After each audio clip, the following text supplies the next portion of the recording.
ವಿಡಿಯೋದಲ್ಲಿ ಮಹಾಲಕ್ಷ್ಮಿ ಅಮ್ಮನವರಿಗೆ ಸರಳವಾಗಿ ಹಾಗೆ ಅಷ್ಟು ಸುಂದರವಾಗಿ ಯಾವ ರೀತಿ ಸೀರೆ ಉಡಿಸ್ಕೊಳ್ಳೋದು ಅಂತ ತುಂಬ ಈಸಿಯಾಗಿ ತೋರಿಸ್ಕೊಡ್ತಾ ಇದ್ದೀನಿ. ಬನ್ನಿ ಹಾಗಾದರೆ ವಿಡಿಯೋನ ಶುರು ಮಾಡೋಣ.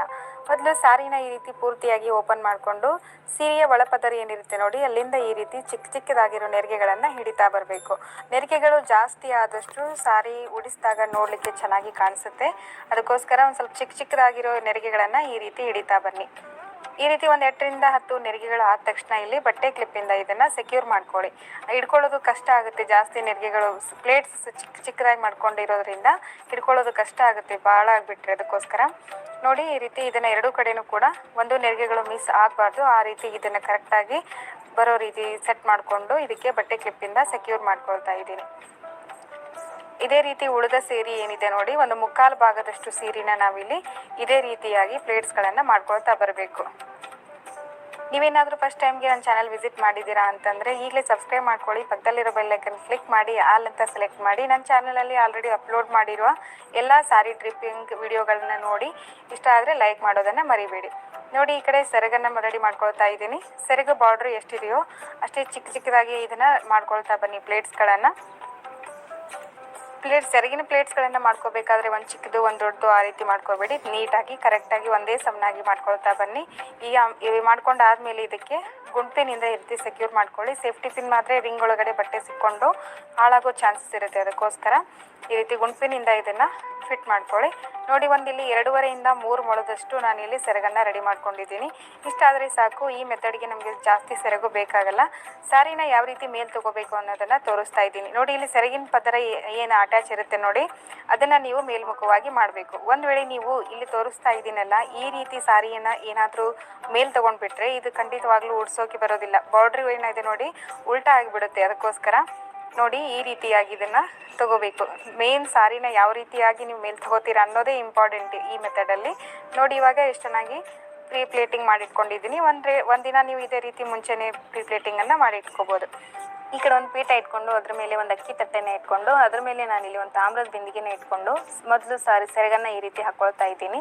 ಸೀರೆನ ಎರಡೂ ಕಡೆ ಇದನ್ನು ಬಿಂದಿಗೆ ಹಾಕೋಬೇಕಾಗುತ್ತೆ. ಹಾಕೋಬೇಕಿನ್ನ ಮುಂಚೆ ಎರಡೂ ಕಡೆ ಒಂದು ಚೆನ್ನಾಗಿ ಬರುತ್ತಾ ಅಂತ ನೋಡ್ಕೊಂಡ್ಬಿಟ್ಟು ಸಮ ಪ್ರಮಾಣದಲ್ಲಿ ಬರೋ ಹಾಗೆ ನೀವು ಇದನ್ನು ಹಾಕ್ಕೊಳ್ಬೇಕಾಗುತ್ತೆ ಕರೆಕ್ಟಾಗಿ. ನೋಡಿ, ಈ ರೀತಿ ಹಾಕ್ಕೊಂಡಾದ್ಮೇಲೆ ಬಿಂದಿಗೆ ಕೆಳಗಡೆ ಏನು ನೆರಿಗೆ ಬಂದಿರ್ತಾವಲ್ಲ ಅವನ್ನ ಒಂದು ನೆರಿಗೆಗಳು ಮಿಸ್ ಆಗಬಾರ್ದು. ಆ ರೀತಿಯಾಗಿ ಇದನ್ನು ಕರೆಕ್ಟಾಗಿ ಜೋಡಣೆ ಮಾಡ್ಕೊಳ್ಳಿ. ಈ ರೀತಿ ಜೋಡಣೆ ಮಾಡ್ಕೊಂಡಿದ್ದೀನಿ. ನೋಡಿ, ಇಲ್ಲಿ ನೋಡ್ತಾ ಇದ್ದೀರಾ ನೀವು. ಇದಕ್ಕೆ ನಾನು ಒಂದು ಸೇಫ್ಟಿ ಪಿನ್ನಿಂದ ಈ ರೀತಿ ಹಾಕೊಳ್ತಾ ಇದ್ದೀನಿ. ನಾನು ಮೊದಲೇ ಸೂಜಿ ದಾರನ ಬಳಸ್ತಿದ್ದೆ.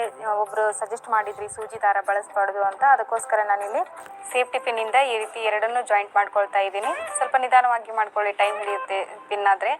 ನೋಡಿ, ಈ ರೀತಿ ಎರಡನ್ನೂ ಕರೆಕ್ಟಾಗಿ ಜಾಯಿಂಟ್ ಮಾಡ್ಕೊಂಡಾದ್ಮೇಲೆ ಈ ಕಡೆ ಏನಿರುತ್ತೆ ನೋಡಿ, ಇದನ್ನು ಎರಡೂ ಕಡೆ ಇಲ್ಲಿ ಸರಿಯಾಗಿ ಜೋಡಿಸ್ಕೊಳ್ಳಿ. ಬಟ್ಟೆ ಕ್ಲಿಪ್ಪನ್ನು ತೆಗೆದು ನೆರಿಗೆಗಳನ್ನು ನೀಟಾಗಿ ಜೋಡಿಸ್ಕೊಳ್ತಾ ಬನ್ನಿ. ನೆರಿಗೆಗಳು ಜೋಡಿಸ್ಬೇಕಾದ್ರೆ ಅಗಲವಾಗಿ ಪೂರ್ತಿ ಅಲ್ಲಿ ಇಟ್ಟಿರುವಂಥ ಪೀಠ ಏನಿರುತ್ತೆ ನೋಡಿ, ಪೀಠ ಆಗಲಿ ಮಣೆ ಆಗಲಿ ಅದು ಫುಲ್ ಕವರ್ ಆಗೋ ರೀತಿಯಲ್ಲಿ ಈ ರೀತಿ ನಿಧಾನವಾಗಿ ಜೋಡಿಸ್ಕೊಳ್ತಾ ಬನ್ನಿ. ತುಂಬ ಈಸಿಯಾದ ಒಂದು ಮೆಥಡ್ ಇದು. ನಾನು ಆಲ್ರೆಡಿ ಸುಮಾರು ವಿಡಿಯೋಗಳನ್ನು ತೋರಿಸಿದ್ದೀನಿ ನಿಮ್ಗೆ. ಅದರಲ್ಲಿ ಇದು ಕೂಡ ಖಂಡಿತ ಇಷ್ಟ ಆಗುತ್ತೆ. ಬೇಕಿದ್ರೆ ಖಂಡಿತ ಒಂದ್ಸಲ ಟ್ರೈ ಮಾಡಿ ನೋಡಿ. ಎರಡೂ ಕಡೆ ಈ ರೀತಿ ಕರೆಕ್ಟಾಗಿ ನೆರಿಗೆಗಳನ್ನು ಜೋಡಿಸ್ಕೊಂಡಿದ್ದೀನಿ. ಈ ರೀತಿ ಜೋಡಿಸ್ಕೊಂಡಾದ್ಮೇಲೆ ಇದಕ್ಕೆ ಮೇಲ್ಗಡೆ ಒಂದು ತಂಬಿಗೆನೇ ಇಟ್ಟು ಇದಕ್ಕೊಂದು ಕಟ್ಟಿಗೆ ಕಟ್ಕೊಂಡಿದ್ದೀನಿ. ಕಳಶಕ್ಕೆ ಏನೇನು ಹಾಕಬೇಕು ಏನೇನಿಲ್ಲ ಅಂತ ನಾನು ಆಲ್ರೆಡಿ ಹೇಳಿದ್ದೀನಿ. ನೋಡಿಲ್ಲ ಅಂತಂದರೆ ಆ ವಿಡಿಯೋನ ನೋಡ್ಕೊಳ್ಳಿ. ಅದಾದಮೇಲೆ ನಾನಿಲ್ಲಿ ಸೆರಗನ್ನು ಹಾಕ್ಕೊಳ್ತಾ ಇದ್ದೀನಿ. ಸೆರಗು ನಾನಿಲ್ಲಿ ಎರಡೂ ಕಡೆ ಬರೋ ರೀತಿಯನ್ನು ನಾನು ಹಾಕ್ಕೊಳ್ತಾ ಇದ್ದೀನಿ. ನೀವು ಬೇಕಿದ್ರೆ ಒಂದು ಕಡೆ ಹಾಕ್ಕೊಂಡು ಸೆರಗನ್ನು ಮುಂದೆ ಮಾಡಿನೂ ಹಾಕೋಬೋದು. ನಾನಿಲ್ಲಿ ಎರಡೂ ಕಡೆ ಸಮನಾಗಿ ಬರೋ ರೀತಿ ಜೋಡಿಸ್ಕೊಂಡು ಈ ರೀತಿ ಎರಡೂ ಕಡೆ ಸೆರಗಿಂದ ಬಂದಿರುವಂಥ ಫಸ್ಟ್ ಪದರ ಏನಿದೆ ನೋಡಿ, ಅಲ್ಲಿ ತಂಬಿಗೆನ ಪೂರ್ತಿ ಕವರ್ ಮಾಡಿಬಿಟ್ಟು ಅಲ್ಲಿ ಒಂದು ಗುಂಪಿನನ್ನು ಹಾಕ್ಕೊಳ್ಳಿ. ಉಳಿದ ನೆರಿಗೆ ಏನಿರುತ್ತೆ ನೋಡಿ, ಅವನ್ನ ಈ ರೀತಿ ಕೆಳಗಡೆ ಒಂದು ಸೈಡ್ ಫೋಲ್ಡನ್ನು ಮಾಡಿಕೊಂಡು ಅಲ್ಲಿನೂ ಒಂದು ಗುಂಪಿನನ್ನು ಹಾಕ್ಕೊಂಡು ಆಮೇಲೆ ಈ ರೀತಿ ಒಂದು ದಾವ್ ಆಗಲಿ ಲೇಸ್ ಆಗಲಿ ಹಾಕ್ಕೊಳ್ಳಿ. ಅಮ್ಮನವ್ರಿಗೆ ಬೇಕಾಗಿರೋ ಒಡವೆಗಳನ್ನು ಸಪ್ರೇಟ್ ಆಗಿರೋ ಒಡವೆಗಳನ್ನು ಹಾಕ್ಕೊಳ್ಳಿ. ನೀವು ಬಳಸಿರೋ ಒಡವೆಗಳನ್ನು ಯೂಸ್ ಮಾಡಬೇಡಿ. ಆಮೇಲೆ ನಿಮ್ಮ ಕಡೆ ಯಾವುದು ಮುಖಪದ್ಮ ಇರುತ್ತೋ ಅದನ್ನು ಈ ರೀತಿ ಫಿಕ್ಸ್ ಮಾಡ್ಕೊಳ್ಳಿ. ನಂತರ ನಾನಿಲ್ಲಿ ಅಮ್ಮನವ್ರಿಗೆ ಕಿರೀಟನ ಹಾಕ್ಕೊಳ್ತಾ ಇದ್ದೀನಿ. ತುಂಬ ಜನ ಸಜೆಸ್ಟ್ ಮಾಡಿದ್ರಿ ಆರ್ಟಿಫಿಷಿಯಲ್ಲು ಪ್ಲಾಸ್ಟಿಕ್ ಫ್ಲವರ್ಸನ್ನು ಬಳಸಬೇಡಿ ಅಂತ. ಅದಕ್ಕೋಸ್ಕರ ನಾನಿಲ್ಲಿ ಒರಿಜಿನಲ್ಲೇ ಫ್ಲವರ್ಸನ್ನು ಬಳಸ್ತಾ ಇದ್ದೀನಿ. ನೋಡಿದ್ರಲ್ಲ, ಇವತ್ತಿನ ವಿಡಿಯೋ ನಿಮ್ಮೆಲ್ಲರಿಗೂ ಇಷ್ಟ ಆಗಿದೆ ಅಂತ ಭಾವಿಸ್ತೀನಿ. ಇಷ್ಟ ಆದರೆ ಲೈಕ್ ಮಾಡಿ, ಶೇರ್ ಮಾಡಿ, ಕಮೆಂಟ್ ಮಾಡಿ, ಹಾಗೆ ಸಬ್ಸ್ಕ್ರೈಬ್ ಮಾಡೋದನ್ನು ಮರಿಬೇಡಿ. Thanks for watching.